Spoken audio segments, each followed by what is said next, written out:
Gılav okul merkeziniz iş oldu. Aslında bakmayın girse tabii. Hoca geriz yatırmanlar nasılsın? Bu sıradan kamerinde bir de kurtarır. Bola mı? Tezgahı bugün girseniz erken kılını çıkar içeri hoca.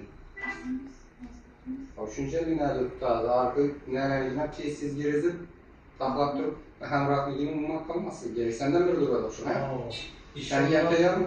Ama mezunları da sepki monitörün iş sonundan beri. Sen Maratan'dan doktorundan tez monitörlerinden boğan olsa sorusu çıkartır mı?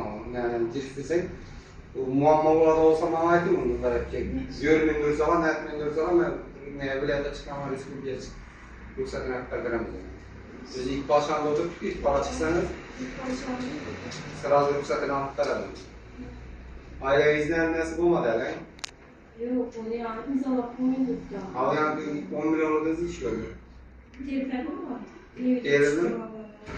Ayıttığınızın üzerine? Klemka kartasını çözdük. Kartasına mı? Ama az nakd okur, içtimai registrde duvarlara vermedi onu.